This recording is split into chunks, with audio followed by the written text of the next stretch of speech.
জনগণের উদ্দেশ্যে বলবো, আপনারা সবাই জাস্টিসের জন্য বেরিয়ে পড়ুন। সবাই মিলে একসাথে দাঁড়ালে জাস্টিস আমরা পাবোই পাবোই পাবোই। কে কেন রাস্তায় শুয়ে পড়ে যদি যেতে হয় তাও জাস্টিসের জন্য শুয়ে যাবো, জাস্টিস চাই। হ্যাঁ, আমার 80 বছর বয়স, তাও আমি নেমেছি। কেন এত বড় অন্যায় কখনো সহ্য করা উচিত না। কি মনে হচ্ছে এই সমস্ত ছবি এবং ভিডিও দেখে? এরা কাদেরও ডাকে এসছে? কোনো মনস্ক অন্য কেউ, কোনো রঙের দাদা দিদিরা এদিকে ডেকেছেন? একদম নয়। ভুল ধারণার বশবর্তী হয়ে থাকবেন না। বাংলার সাধারণ মানুষের অধিকাংশ মানুষ এখন জেগে গেছেন।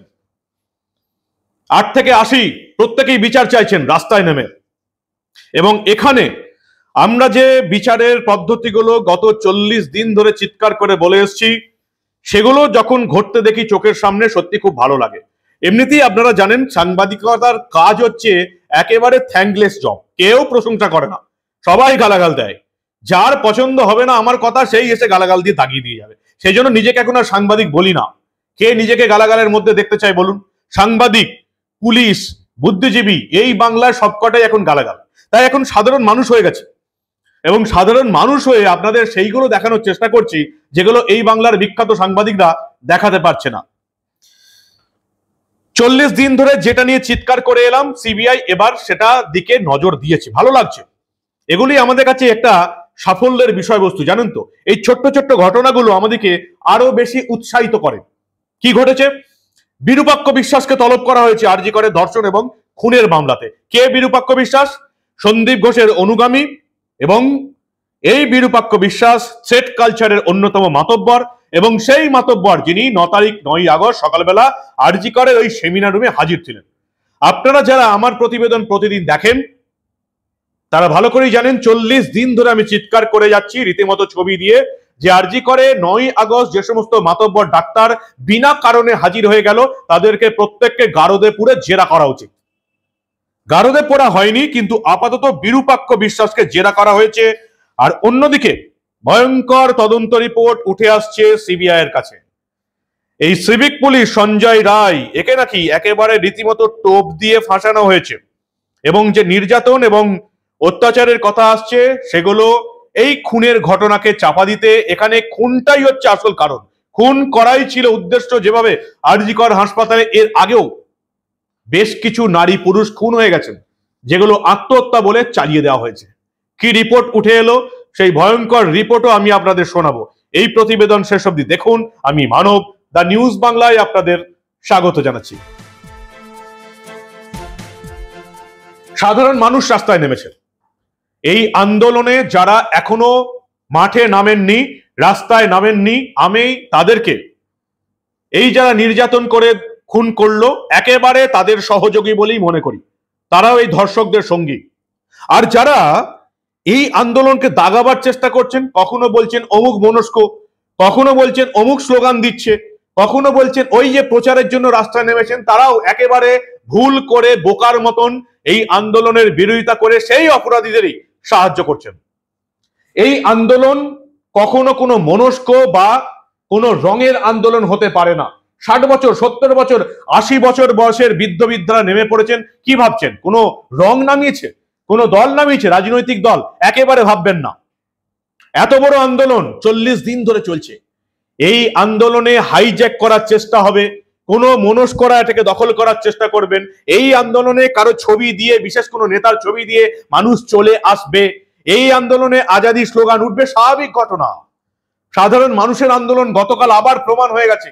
হাজারে হাজারে, কাতারে কাতারে মানুষ নেমেছে কলকাতার রাজপথে। এই আন্দোলন কারোর বাপের আন্দোলন নয়, এটা জনগণের দাপের আন্দোলন। এই আন্দোলনে যারা এখনো নামেনি তারাও অপরাধী, আর এই আন্দোলনকে যারা দাগাবার চেষ্টা করছেন মূর্খের মতন, তারাও এই অপরাধীদের সাহায্য করছেন। আন্দোলন এখন জনতার, এবং পুজো যতই কাছে আসবে যারা ভাবছেন আন্দোলন উঠে যাবে, তারা মূর্খের স্বর্গে বাস করছেন। আন্দোলন চলতেই থাকবে। বিরূপাক্ষ বিশ্বাস, বর্ধমানের প্যাথোলজি বিভাগের সিনিয়র রেসিডেন্ট চিকিৎসক, তাকে তলব করেছে সিবিআই আরজি করের খুন এবং ধর্ষণের মামলাতে। চিৎকার করে এসছি আমি 40 দিন ধরে, যে 9 আগস্ট যে সমস্ত মাতব্বরকে আরজি করের সেমিনার রুমে দেখা গেল, তাদেরকে গারদে পুরে জেরা করা হোক। আপাতত গারদে পোড়া না হলেও সিবিআই এদিকে জেরা করছে। বিরূপাক্ষ বিশ্বাসকে প্রথমে তলব করা হয়েছে এবং বুঝতেই পারছেন প্রথম প্রশ্ন যে কেন 9ই আগস্ট সকালবেলা বর্ধমান থেকে তিনি আরজি করে হাজির হয়ে গেলেন। অবশ্যই এখানে রাজ্য সরকারের স্বাস্থ্য দপ্তরের কর্তাদেরও জেরা করা উচিত, যারা 9ই আগস্ট ভোর 5:30টায় ডাক্তারদের স্বাধীনতার কুচকাওয়াজের জন্য ডেকে পাঠালো ওই আরজি কর হাসপাতালে। কি অদ্ভুত সমাপতন না? এবং সেজন্যই এই বর্ধমান মেডিকেল কলেজের প্যাথোলজি বিভাগের সিনিয়র রেসিডেন্ট চিকিৎসক বিরূপাক্ষ বিশ্বাসকে ডেকে পাঠানো হয়েছিল, যাকে মমতা বন্দ্যোপাধ্যায়ের সরকার স্বাস্থ্য দপ্তর প্রথমে চাপে পড়ে বর্ধমান থেকে কাকদ্বীপ বদলি করলো, তারপরে চাপে পড়ে তাকে সাসপেন্ড করতে বাধ্য হয়েছে। যেভাবে মমতা বন্দ্যোপাধ্যায় চাপে পড়ে সন্দীপ ঘোষ তার প্রিয় পাত্র তাকে প্রথমে আরজি কর থেকে ন্যাশনাল মেডিকেল কলেজে বদলি করে দিল এবং তারপরেই চাপে পড়ে তাকে সাসপেন্ড করতে বাধ্য করা হলো, ঠিক সেভাবেই চাপে পড়ে এই বিরূপাক্ষ বিশ্বাস এখন সাসপেন্ড, যাকে আজকে জেরার জন্য ডেকে পাঠিয়েছে সিবিআই এই আরজি করের খুন ধর্ষণ মামলাতে, যেটা আমি 40 দিন ধরে চিৎকার করে এসেছি। শুধু বিরূপাক্ষ বিশ্বাস নয়, এই অভিক দে এবং বাকি যারা মাতব্বর আরজি করের সেমিনার রুমে সেদিন হাজির ছিলেন বিনা কারণে, তাদের প্রত্যেককে জেরা করতে হবে, এমনটাই এবার সাধারণ মানুষের দাবি। সিবিআই রিপোর্ট কি বলছে? ভয়ঙ্কর রিপোর্ট। তার আগে বলি যে 43 দিন পর আরজি করে কাজে ফিরলেন জুনিয়র চিকিৎসকরা, আংশিক কাজে। জরুরি বিভাগের কাজে তারা ফিরেছেন। এতদিন যেটা সামলাচ্ছিলেন সিনিয়র চিকিৎসকরা, সেই জরুরি বিভাগের কাজে জুনিয়ররা ফিরলেন। তবে আউটডোরে কিন্তু এখন রোগী দেখছেন সিনিয়ররাই। জুনিয়ররা তাদের সমস্ত দাবি পূরণ হলে তারা কাজে ফিরবেন। অনেকেই বলছেন জুনিয়র ডাক্তাররা আপোষ করে নিল, পুলিশ কর্তাদের শুধু তো বদলি হলো, কাজের কাজ কিছুই হলো না, স্বাস্থ্য কর্তাদের পদ পরিবর্তন হলো, কাজের কাজ কিছুই হলো না। জুনিয়র ডাক্তারদের কিন্তু আর কিছু করার ছিল না, এটাই আন্দোলনের নিয়ম।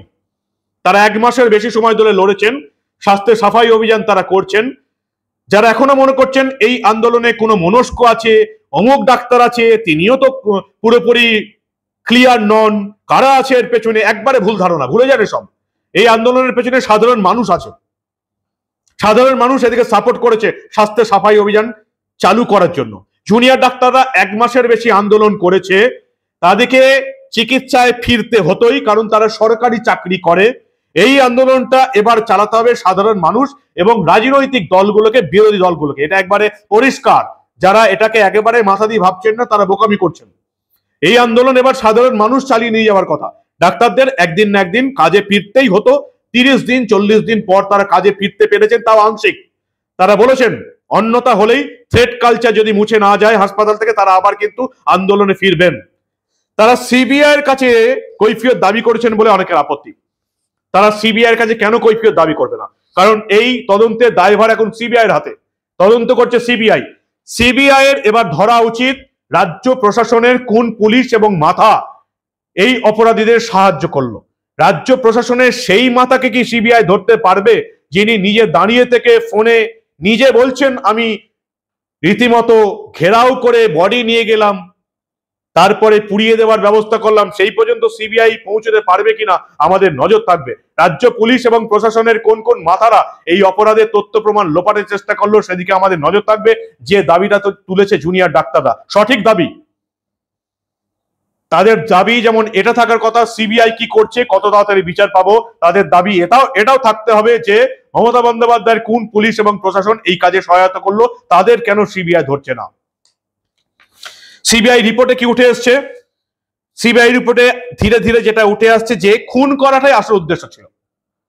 নির্যাতন, অত্যাচার, ধর্ষণ পরের কথা, সাজাবার জন্য, মানুষের দৃষ্টি ঘোরাবার জন্য। খুন করাটাই আসল লক্ষ্য ছিল এবং সেই খুনের ঘটনা চাপতেই সবকিছু হয়ে যাবার পর সিভিক ভলেন্টিয়ার সঞ্জয় রায়কে ডেকে আনা হয় নজর ঘোরাতে। অত্যাচার নির্যাতনের প্লট সাজানো হয়। কারা প্লট সাজিয়েছে বুঝতেই পারছেন, প্রধান অভিযুক্ত মমতা বন্দ্যোপাধ্যায়ের প্রিয় পাত্র সন্দীপ ঘোষ। এটা বলার অপেক্ষা রাখে না, কিন্তু প্রমাণ হবে কি? শুধু ধরলেই তো হলো না, সম্পত্তি বাজেয়াপ্ত করলেই হলো না, আদালতে প্রমাণ হতে হবে। এবং আপনারা জানেন সিবিআই এবং ইডি এই রাজ্যে এখন অব্দি বেশিরভাগ তদন্তে ট্রায়াল শুরু করতে পারেনি। তারপরে তো অভিযুক্ত অপরাধীদের বিচার এবং শাস্তির কথা। ট্রায়াল কবে শুরু হবে আরজি কর কাণ্ডে? সিবিআই এখন বিভিন্ন ব্যাপার দেখছে। একটা লিফটের কথা উঠে এসছে, যে লিফট বন্ধ থাকতো এবং 8ই আগস্ট রাতে সেটা খোলা ছিল। কেন খোলা ছিল? বড় প্রশ্ন। তারা এই সূত্রে হাসপাতালে 6 তলার একটি ঘর এবং 4 তলায় সেমিনার হল লাগোয়া একটা লিফট সিবিআই আধিকারিকদের নজরে আছে। এই লিফট সন্ধ্যের পর সাধারণভাবে বন্ধ হয়ে গেলেও 8ই আগস্ট রাত্রে খোলা ছিল। সেই লিফট ধরেই কি কেউ এসেছিল? এটাই এখন সবচেয়ে বড় প্রশ্ন। হাসপাতালের 6 তলার একটা ঘর, তাহলে সেমিনার রুম আসল অকুস্থল নয়, যেটা সাজানো হয়েছিল পরবর্তীকালে জানা যায় যে অনেকেই বলছেন ওই হাসপাতালে ওই সময় যারা চিকিৎসারত ছিলেন তারা সিবিআই কে বলেছেন যে আমরা দেখলাম কোনো মহিলা চিকিৎসক অসুস্থ হয়ে পড়ায় চিকিৎসার জন্য তাকে এমার্জেন্সিতে নিয়ে আসা হয়। এই মহিলাই ওই নির্যাতিতা তরুণী চিকিৎসক ছিলেন কিনা সেই সম্পর্কে হাসপাতালের 2 কর্মী এবং যারা ওই সময় চিকিৎসায় ছিলেন রোগী, তারা স্পষ্ট করে কিছু বলতে পারেননি। স্বাভাবিকভাবে তারা তো তখন ঘটনাটা এত জানতেন না যে এই জল কোথায় গিয়ে দাঁড়াবেন। সেটা এখন তদন্ত করছে এবং সিবিআই এর মতে ওই নির্যাতিতা মহিলাই হওয়ার সম্ভাবনা, অর্থাৎ অকুস্থল এই সেমিনার রুম নয়, অন্য কোথাও ঘটনা ঘটেছিল, তারপর তাকে এমার্জেন্সিতে নিয়ে যাওয়া হয়। যেমনটা ফোন করে বাড়িতে বলেছিলেন এই হাসপাতালের একজন কর্তৃপক্ষ মহিলা, যে তাকে এমার্জেন্সিতে নিয়ে যাওয়া হয়েছে, অর্থাৎ কোথাও একটা ঘটনা হয়েছিল, খুন করা হয়েছিল। এবং এটা শোনা যাচ্ছে এরকম একটা ভিডিও নাকি সিবিআই এর হাতে এসে গেছে। সেই ভিডিওতে কাকে দেখা যাচ্ছে সেটা প্রশ্ন। আপাতত এই অভিজিৎ মন্ডল টালা থানার পুলিশ, তার কি ভূমিকা আছে? পলিগ্রাফ টেস্টের ব্যবস্থা হচ্ছে। এই সন্দীপ ঘোষের নার্কো অ্যানালিসিস পরীক্ষার জন্য আবেদন জানিয়েছে সিবিআই, কিন্তু আপনারা ভালো করে জানেন ভারতীয় আইন অনুসারে এই পলিগ্রাফ বা নার্কো টেস্ট সবাই যারা অভিযুক্ত তারা সম্মতি না দিলে এগুলো করা যায় না। ফলে এখনো অভিযুক্ত সন্দীপ ঘোষ বা অভিজিৎ মন্ডল এই পরীক্ষার অনুমতি দেয়নি, আমার কাছে এমনটাই খবর। আপাতত এই অভিজিৎ মন্ডলকে এবং সন্দীপ ঘোষকে 25 সেপ্টেম্বর অব্দি সিবিআই হেফাজতে রাখার কথা। ভয়ঙ্কর তথ্য উঠে আসছে। কবে আসল রিপোর্ট জমা দেবে সিবিআই সেটাই এখন দেখার। অর্থাৎ সঞ্জয় রায় ওই সিভিক পুলিশকে, যেও এই অপরাধে যুক্ত, তাকে একবারে লাস্টে ফাঁসানো হয়েছিল এই খুনের ঘটনাকে অত্যাচার এবং নির্যাতন বলে দৃষ্টি ঘোরাবার জন্য। ভয়ঙ্কর কাণ্ড। সঞ্জয় রায় কবে মুখ খুলবে, এটা যে সবচেয়ে বড় কথা। সন্দীপ ঘোষকে তো মুখ খোলানোর কথা করা হচ্ছে, কিন্তু সন্দীপ ঘোষ মুখ খোলানো করবে না, কারণ সন্দীপ ঘোষ মুখ খুললে এই ঘটনার সঙ্গে কারা জড়িত ছিল পরিষ্কার হয়ে যাবে। কি বলবেন আপনারা? তদন্তর মোড় কিন্তু ঘুরে যাচ্ছে। খুনের ঘটনায় আসল লক্ষ্য প্রমাণ হয়ে যাচ্ছে। নির্যাতিতা ডাক্তার এমন কি জানতেন, এমন কি ফাঁস করবেন বলেছিলেন? কি ঘটনা? থ্রেড কালচারের কোনো কিছু ঘটনা, কাউকে কোনো ভালো ডাক্তারকে ফেল করিয়ে দেওয়ার ঘটনা, কাউকে ডাক্তারিতে ভর্তির জন্য লক্ষ লক্ষ টাকা নেবার ঘটনা, কি জানতেন এই নির্যাতিতা নারী, এই নির্যাতিতা ডাক্তারটি? সিবিআই এবং ইডি একযোগে তদন্ত করছে। কবে জানতে পারবো আমরা আরজি করের আসল অপরাধী কারা? কবে জানতে পারবো? এটাই এখন সবচেয়ে বড় প্রশ্ন। এবং আমার আজকে একটু হলো ভালো লাগছে যে এই থ্রেড কালচারের সঙ্গে যুক্ত এবং একজন মাতব্বর যেদিন 9ই আগস্ট সকালে হাজির হয়ে গেছিলেন, সেই বিরূপাক্ষ বিশ্বাসকে আপাতত এই নির্যাতন এবং খুনের ঘটনায় জেরা করা হচ্ছে। বাকিদের কবে জেরা করা হবে সেটাই এখন দেখার। তাহলে এটা প্রমাণ হলো যে 40 দিন ধরে আমি যেটা চিৎকার করে আসছিলাম, আপাতত সিবিআই এর সেদিকে নজর পড়েছে। তাহলে আমি কিছুটা হলেও ঠিক বলেছিলাম, তাই তো? আপনারা কি বলেন? আপনাদের মূল্যবান এবং গুরুত্বপূর্ণ মতামত জানান দা নিউজ বাংলার কমেন্ট সেকশনে। আর দেখতে থাকুন The News Bangla. Mainstream media এইসব ঘটনা চেপে যাওয়ার চেষ্টা করলেও আমরা আরজি কর সংক্রান্ত কোনো ঘটনায় চেপে রাখতে দেব না।